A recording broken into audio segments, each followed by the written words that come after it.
cloud, and then we'll go from there. All right, so we're going to talk about, this is a lesson I wrote.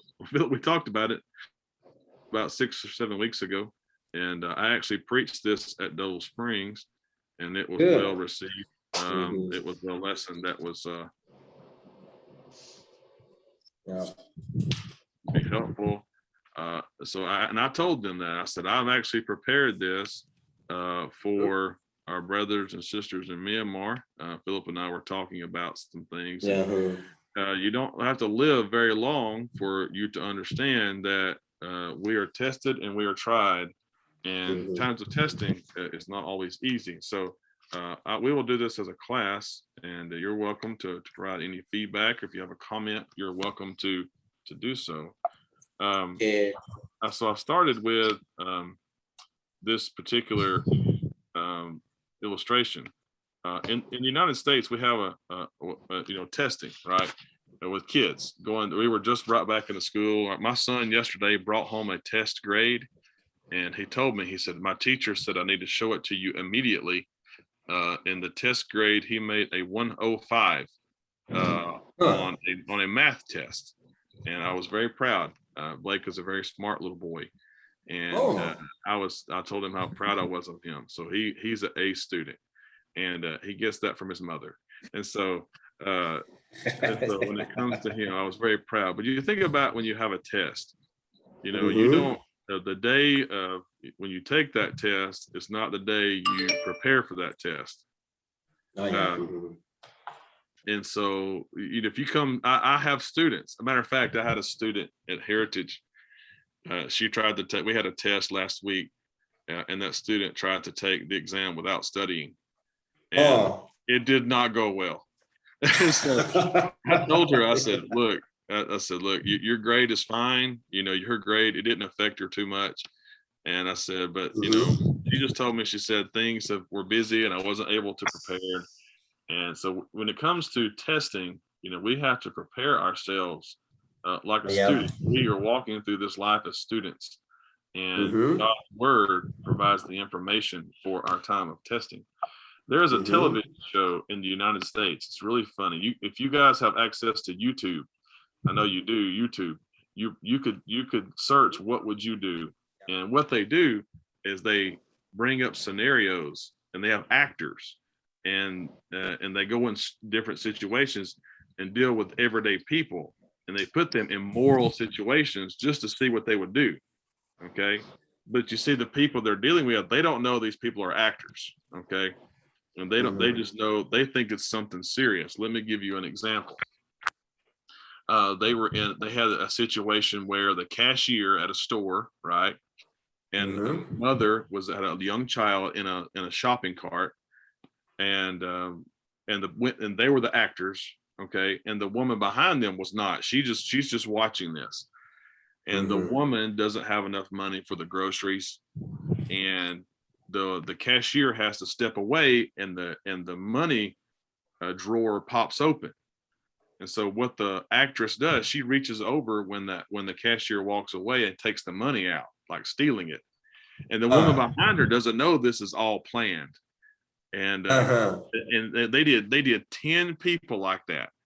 And 10 out of 10 people stopped the girl and said, don't take the money, and I will pay for your groceries if you don't have the money. And it was very good. Gave me a little bit of hope about humanity. So but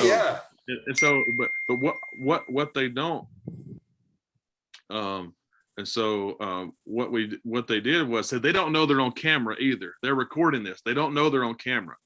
And so at the end of the day, the man walks in and says, "Hi, you were on camera," and he points, and people are like, "Oh no," you know, they can't believe they're kind of fooled, you know. And so the show is called "What Would You Do?" You know, that's a time of testing. You know, 10 out of 10 people told the lady with the child, "Don't steal the money. If you don't have the money, I will pay for your groceries." They do all kinds of scenarios where they test people to see what people are going to do. And so I think that we can, it's pretty sure. What that show shows is that people, when it comes to times of testing, most of the time people do what's right. And so whether it's a moral test or an actual test, we have to be prepared. And so the Bible has much to say about testing. And so what does it mean that God tests us? That's a good question. I don't know that I have a really great answer in our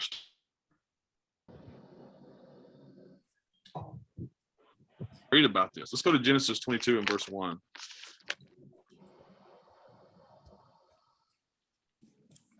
Genesis 22 and verse 1.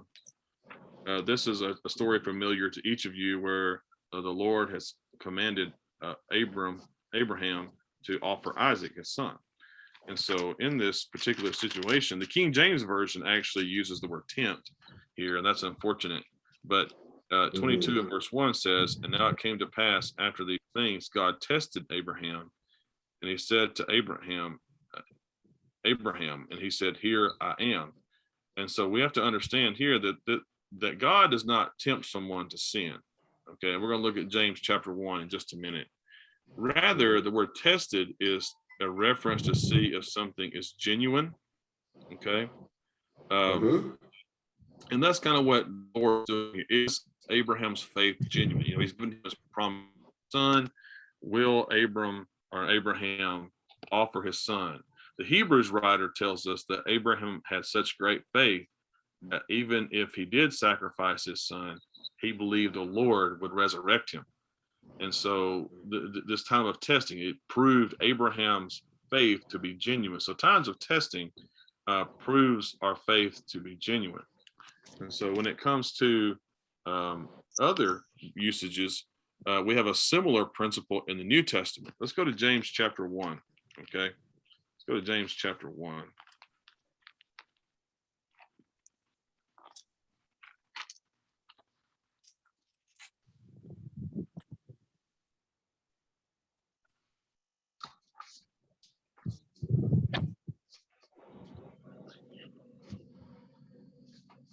Let's read verses 2 and 3 together. Philip, would you mind to read James chapter 1, verses 2 and 3? Sure. Yep. James chapter 1, 2, and 3. Okay. 1, 3. Count it all joy, my brothers, when you meet trials of various kinds, for you know that the testing of your faith produces steadfastness. Oh, yeah. Okay, and go ahead and read through verse 4 if you don't mind. I'm sorry, I stopped you a little early. And let steadfastness have its full effect, that you may be perfect and complete, lacking in nothing. Thank you. This word testing in the New Testament, we're going to notice it used several different places. A test can come in the form of a trial. So in this case, the testing refers to perhaps a difficulty. And he says the joy is not the trial. The joy is if we endure with the Lord's help. Verse 5 says he gives us wisdom to be able to navigate this, be able to endure this. It brings about strength. It brings about the word patience here, or endurance in the original language, refers to the capacity to bear up under trials. In other words, it means literally to lift up a heavy load. So when you have a heavy load on your shoulders, you're able to stand up underneath it. Obviously, we can't stand up on our own to do this. It's going to require faith and strength from the Lord. So this idea of testing, count it all joy. So the joy is not the testing. The joy is the steadfastness, endurance, the patience that it can bring, that trials of various kinds. Also in this text, we learn that testing can come in the form of temptation. Let's read verses 14 and 15 together. But each person is tempted when he is lured and enticed by his own desire. And then desire, when it has conceived, gives birth to sin. And sin, when it is fully grown, brings forth death. So when it comes to this situation, I want you to understand the word trial and the word temptation in the Greek is the same word. It's the same word. So what we learn from that, it has a range of meaning, right? in Burmese Mhm. or Chin, I'm sure there's one word, right? But it has different meanings, right? Philip, when you're Mhm. translating, you know this from translating. You've heard us say English words and we use the same word, but we use it differently. Have you ever noticed that? Oh yeah. Yeah, Mhm. so that's kind of like this. It has a range of Mhm. meaning, right? Mhm. And that's what make English is very hard to learn. After learning other Mhm. languages, I have learned that English is very difficult to learn because our words have lots of meaning. We have really no rules. So, but in right Mhm. here, the word trial in verse 2 and the word tempted, okay, is the same word. Okay, trial verse, look at verse 12. Blessed is the man who remains steadfast under trial. When he has stood the test, same word, he will receive the crown of life. And so it has so the word that's word periazo in Greek, it means testing or trial. So we have to ask, how do we know which one is which? Well, if it's rooted in Satan, leading us away from God and evil, Mhm. obviously it's temptation. But if it's a difficulty, it's a time of testing. Okay. All right. And so that's the difference. That's what James wants us to understand, that not all testing is from Satan and not all, Oh but yeah. no temptation is from God. You look at verse 13. Let no one say when he is tempted, I am being tempted by God. For God cannot be tempted with evil, for he himself tempts no one. So temptation is not from God. God is not the source for temptation. Okay. And so we see, I just went through and highlighted trial and tempt. You see it Mhm. occur 1, 2, 3, 4, 5, 6, 7, 8, 9, 9 times in these first 15 verses. Testing. Oh, I missed one. Testing of your faith. 10. Um, and so when we understand that this happens, Peter has an interesting way to describe this. Let's go to First Peter chapter 1 and read verses 6 through 9.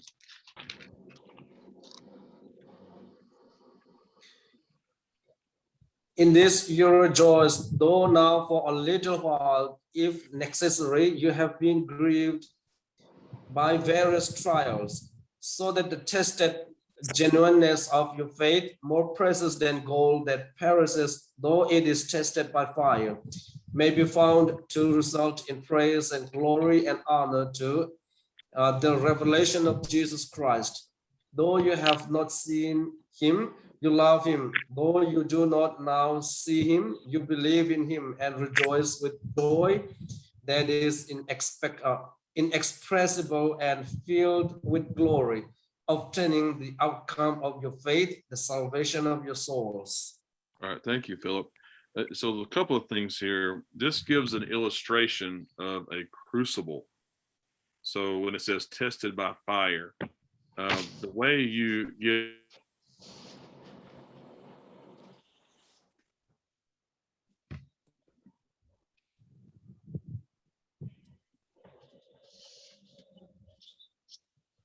and what happens in that process, there are impurities come to the top, and you can skim them, Oh, yeah.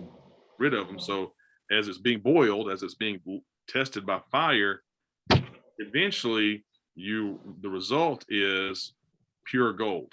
Okay, that's kind of the idea here. So when we're tested and we remain true, the result is a genuine faith.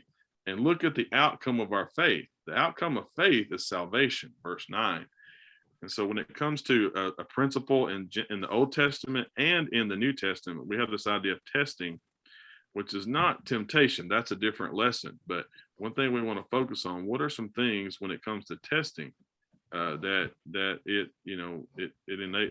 helps us strengthen us, okay, and so helps us to be able to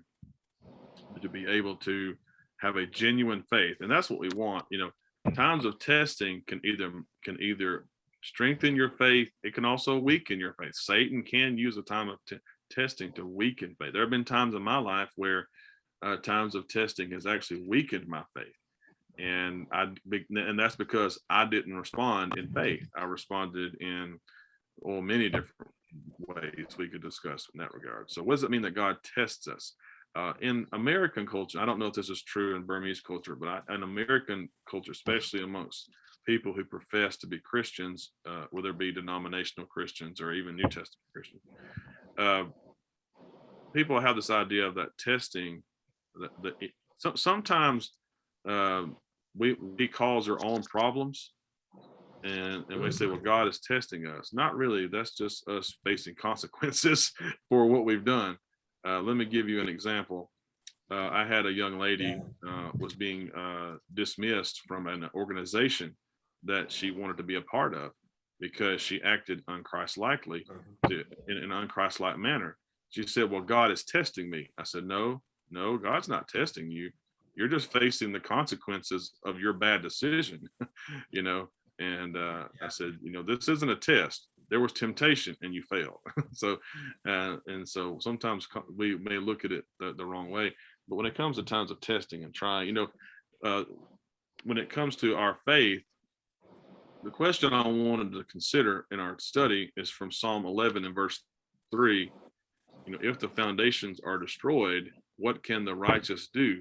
Well, the righteous respond in faith and endurance with the Lord's help, of course, walking by faith and allowing him to guide us and allowing him to strengthen us. So at any rate, let's look. I want to look at some different things that might test us.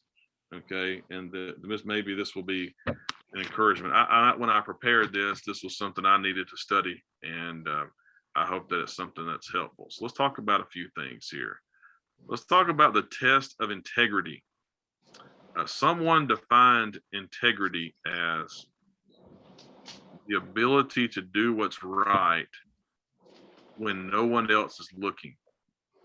It's easy to do what's right when other people are watching. Do you think that's true? Very true. Yeah, but will you do what's right when you're by yourself? That's when it's just you and nobody's there to hold you accountable. So let's talk about the test of integrity. We're going to go back to the Old Testament. We're going to look at Abraham's example. So when the foundations are destroyed, what can the righteous do? Will the righteous respond in faith and endurance with the strength that the Lord provides and the wisdom he provides? James chapter 1. So let's go back to look at a few examples. All right. Abraham's integrity was tested when he encountered difficulty. Let's go to Genesis chapter 12, verses 14 and 15. In Genesis 12, the Lord made a promise to people, made a promise to Abraham that he would be with him and he would make him a great nation. Well, in our Bibles, a few verses later, we read that Abram goes down to Egypt to live there because there was a famine. And let's read verses 14 and 15. Let's notice what happens when Abram faces a difficult situation regarding his wife. Okay. All right, Brother Simon, would you mind to read for us this evening, Genesis chapter 12, verses 14 and 15?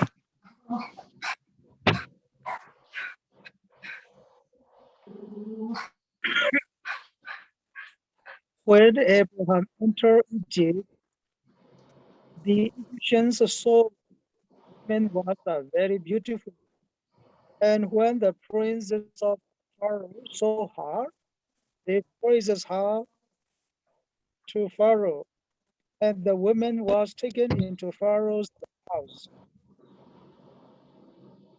Thank you. So what's the situation here? Well, Abram was tempted, and so what did he tell them to do? If you back up to verse 11, it says, when he was about to enter Egypt, he said to Sarai, his wife, I know that you are a woman beautiful in appearance. When the Egyptians see you, they will say, this is his wife. Then they will kill me unless you live.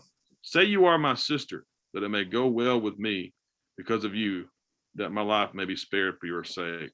So Abram had a decision to make. Will he trust God that God will protect him? God has made a promise. I'm going to make of you a great nation. Well, the first time he's tested, I would say that Abram failed. Would you agree? Oh yeah. Absolutely. His integrity was tested. Will he do what's right? Well, he failed.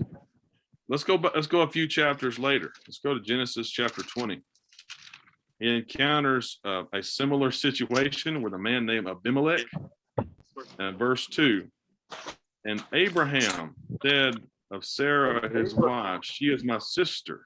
And Abimelech, the king of Gerar, and took Sarah. But God came to Abimelech in a dream by night and said, behold, you are a dead man because the woman you have taken, she is another man's wife. So Abraham at this point had witnessed the faithfulness of God, but when tested here, will he choose to do what is right? He went back to some old habits, and his integrity was tested.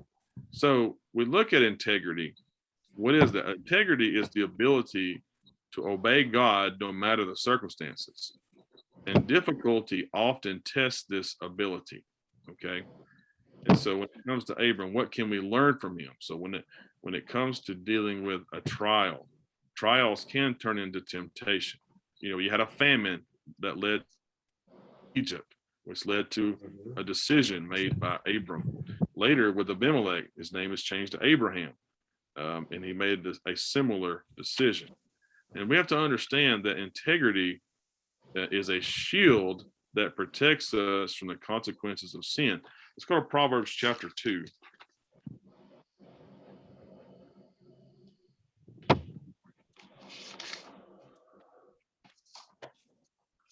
I want you to notice how many times you see the word integrity. We're not going to read all 15 verses. Let's begin reading 6 and then read through verse 8. So Proverbs chapter 2, verses 6 through 8.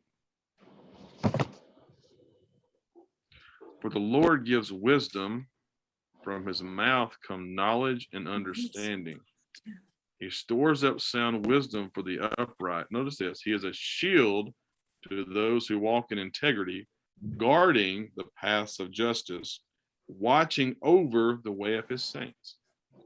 If you do that, look at verse 9. Then you will understand righteousness and justice and equity and every good path. So God's living by God's wisdom provides protection for us, provides a shield. And so there are things in life that we will not deal with if we walk in integrity. And so when it comes to, and notice if you go back in the first verses, notice the word if. This is a choice. Look at verse 4. If you seek it like silver and search for it as a hidden treasures, then you will understand the fear of the Lord. So then, if you seek wisdom, it will bear fruit. And so living by God's wisdom. So let me ask you this. What are some consequences and some situations we will not deal with in our life if we live by God's wisdom? What are some things we won't deal with? Shame. Yeah, shame. I feel like Americans largely have lost shame, and that bothers me. I know that's a big deal in your culture, in Eastern culture, but shame, man. What was it, Jeremiah? I think it was Jeremiah that said the people have forgotten to learn how to blush. You know, they have no shame. You know, when shame, we quit having shame. Yeah. Oh yeah. Think about like alcoholism. I think about that's a problem in both of our countries. And so, but anyway, I'm going to introduce you guys to somebody. You can come on in. This is our brother in Myanmar. This is my dear friend Ryan. I'm going to bring him to Myanmar. He just doesn't know it yet. I don't do Welcome to Myanmar. Come to Myanmar. That's right. It's So good to see this y'all. is Simon. This is Philip. We've heard me talk about Philip. Yeah. This is Winsome. And then there's Samuel. Samuel's he living in India right now. Okay, well, it's And nice so, to meet yeah, y'all. these are all good folks. He's a good man. And nice to meet you. anyway, Appreciate you, good brothers. you having a good day? Nice to meet you. Yeah. Nice to meet you too. Yeah, I didn't talk to you about that. Okay. I know he quit. Don told me he quit going to Walmart. Yeah, he's sort of, Downhill. I guess. He just take the Bible and slap him with it. So I don't think slapping feet. I'll bring this one. Yeah. Anyway. All right, man. See you. All right. Anyway, all right. So we go back to this integrity. So we talk about drunkenness. I remember one time I got up to jog, and I was in Myanmar, and I stopped by this breakfast. There's like a cart, like a it served like rice. I could see them serving rice and things it was right at daylight, right when the sun was coming up, and there was an older gentleman. We had a big bowl of rice, and beside that rice, he had a big bottle of Myanmar beer. And I thought, if you're beginning at 5 a.m. drinking beer, no problem. And I know people here that are like that because there are consequences to that. Living by God's wisdom protects us from so many things. I'm trying to instill this in my children that by experience, I've learned that when I've chosen not to live by God's wisdom, here's the problems that it's caused me. Proverbs 15:1 says, a soft answer turns away wrath. Most of the time that's true. How many times have we endured consequences in an argument or conflict because we chose to answer harshly instead of a soft answer? It may have even hurt a relationship. And so one thing we learn is that if we choose in times of testing to live by God's wisdom, God's instruction, it's a shield to us and that help us. So the first thing I saw notice here was this time of testing. I know you guys are getting late, so we'll move on. Here's some other passages to consider for your own study. Proverbs 10:9, 11:3, and 28:18. These all say something very similar about how walking in integrity, walking in truth protects us from consequences. All right. We'll let you write these down. We'll move on in just a minute.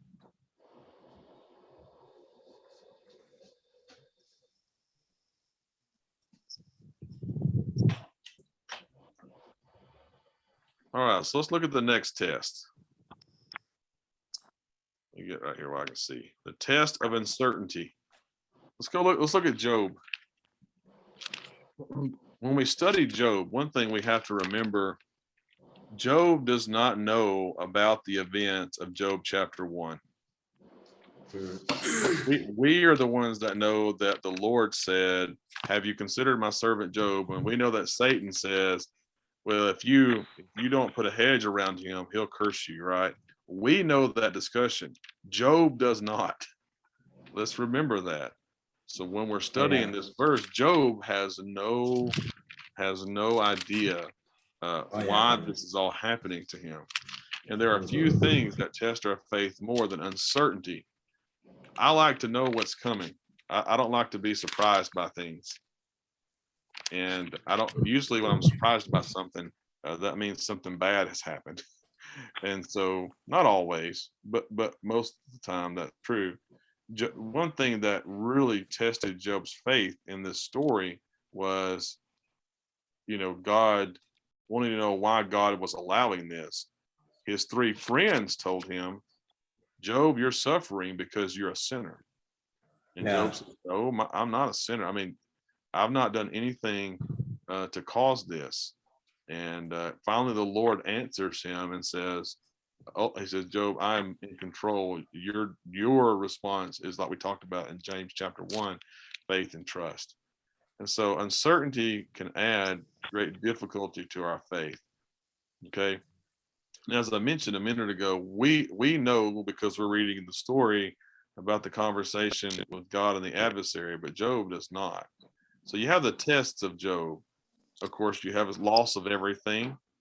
You have, and I think this is probably true, what I'm about to say, the greatest test was his friends.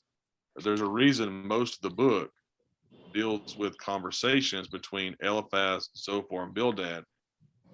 And so they were the ones accusing him. I think sometimes words and discouragement when we're going through these things that's some of the worst things. That's some of Satan's biggest tools.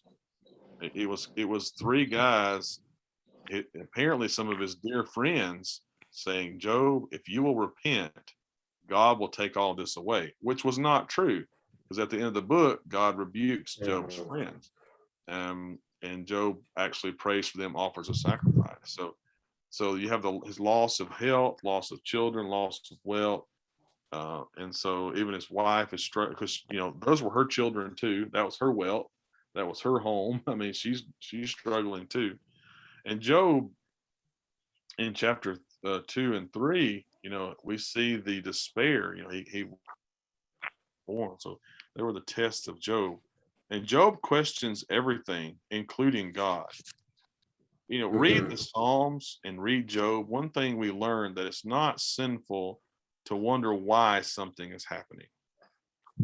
And one thing I learned from the Psalms is God wants our questions. God wants us saying, God, I don't understand.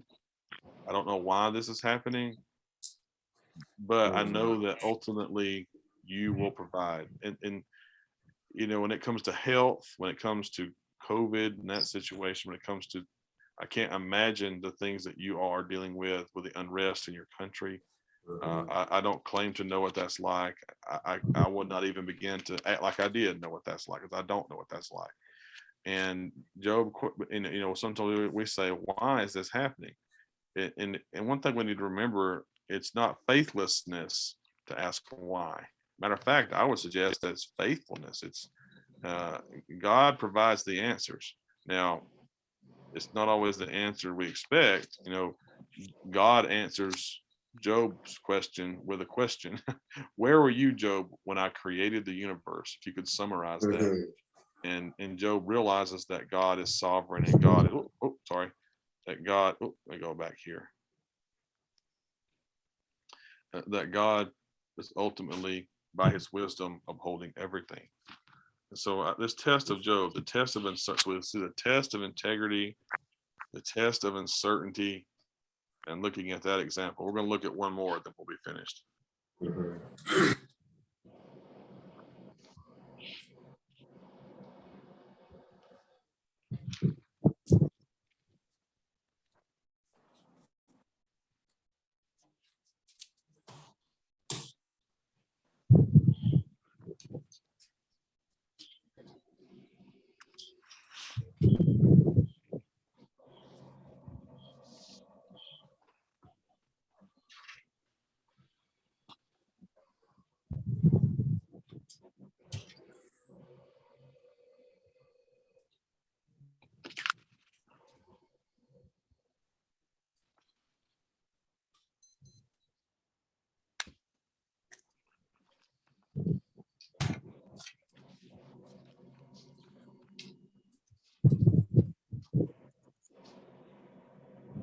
All right, let's continue on.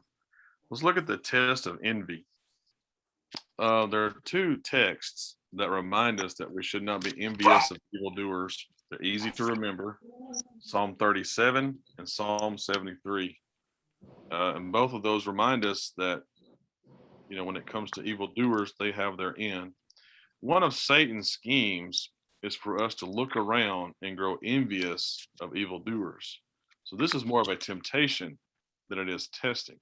We look around and we say, all right, here I am, a Christian trying to serve the Lord. I'm encountering difficulty. And I see my friend over here who's a Buddhist. In my case, my friend over here who's an atheist. And it seems like they're never harmed by anything. That can be quite difficult, because we look at them, they say, and the temptation is, why even try to be a Christian? And why do what God asked me to do? Okay. I had a mother, I was fixing to text a mother goes to church with us, and she said her daughter's being tested for COVID this morning. Oh, me. Anyway, I'll text her back in just a few minutes. But does that make sense what I'm trying to explain here? Like, sometimes we look around and we think, well, they're not even a Christian, and it seems they have no difficulty. It seems like everything is going well. And so I want us to look at Psalm 73. Okay, Psalm 73. We're going to read these verses together. in the first 15 verses. It's a lengthy reading, but I want you to see what I'm talking about. Okay. So let's read these 15 verses. We'll read it slowly and notice what it says. Let's read beginning in verse 1. Truly, God is good to Israel, those who are pure in heart. But as for me, my feet had almost stumbled, my steps had nearly slipped. For I was envious of the arrogant, prosperity of the wicked. For they have no pangs until death. Their bodies are fat and sleek. They are not in trouble as others are. They are not stricken like the rest of mankind. Therefore, pride is their necklace, and violence covers them as a garment. Their eyes swell out through fatness. Their hearts overflow with follies. They scoff and speak malice. Loftily, they threaten oppression. They set their mouths against the heavens, and their tongue struts through the earth. Therefore, his people turn back to them and find no fault in them. And they say, how can God know? Is there knowledge in the Most High? So they mock God. That's verse 11. Verse 12. But these are the wicked, always at ease. They increase in riches. All in vain have I kept in my heart clean and washed my hands with innocence. For all day long I have been stricken and rebuked every morning. If I had said, I will speak thus, I would have betrayed the generation where you're concerned. You see the struggle? He's looking around and saying, look at these people. It's a temptation, a testing is for us to look around. Instead of looking to the Bible, instead of looking up to God, we look around and our vision, our focus is taken from where it needs to be. Now I want you to read verse 16. But when I thought how to understand this, it seemed to me a wearisome task until I went to the sanctuary of God and I learned of their end. So when he's discouraged, so Asaph is very discouraged. We may be in that situation. We look around and we see our world, we get discouraged.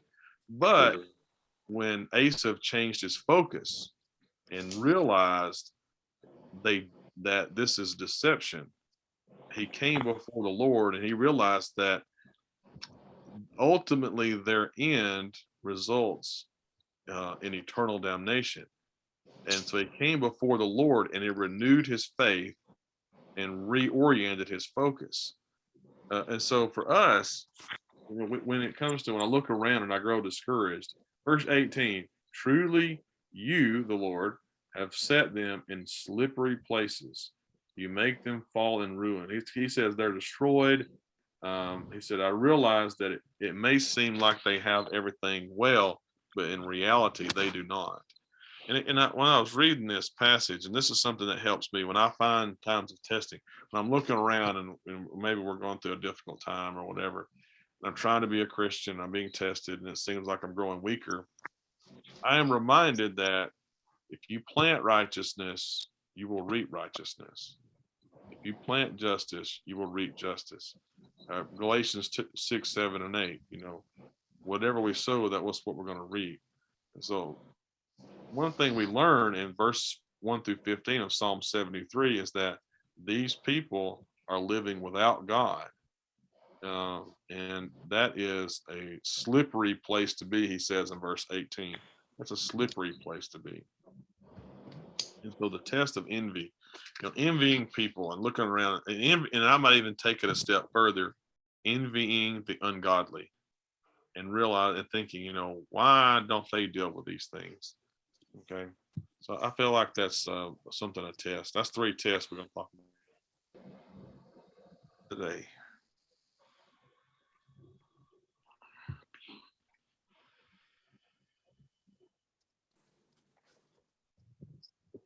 All right, so let's finish up our PowerPoint here, and we'll be done for the evening.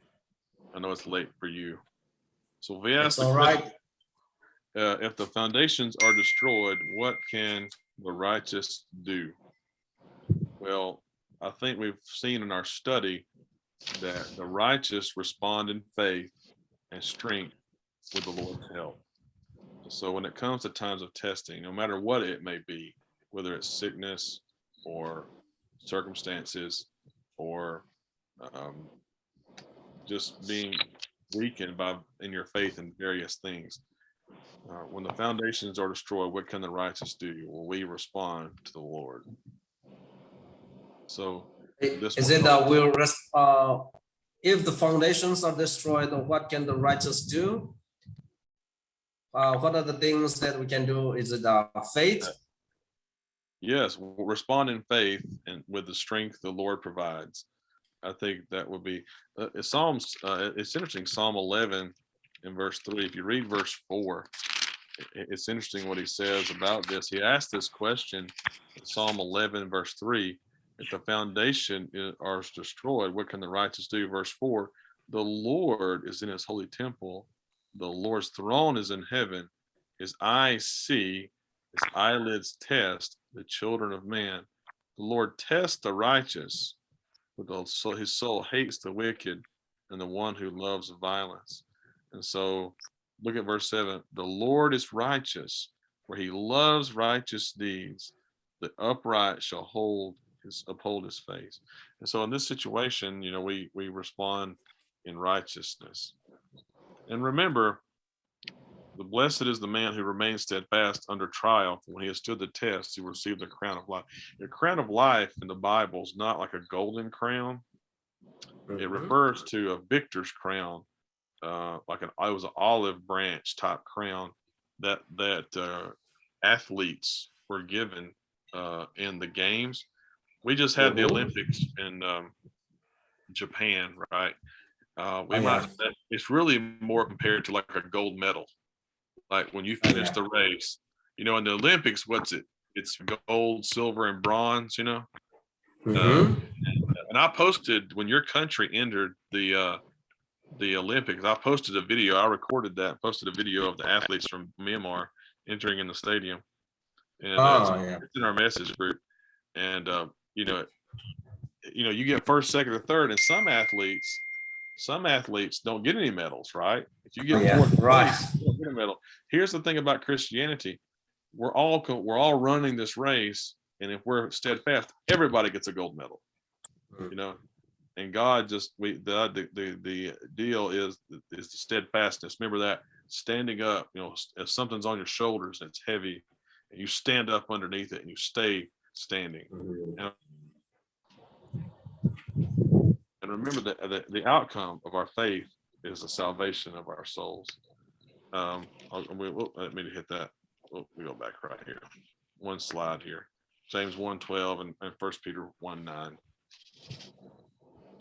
I hope that our study and time together has been a blessing. I have been blessed by your presence and your comments and time of prayer, just fellowship.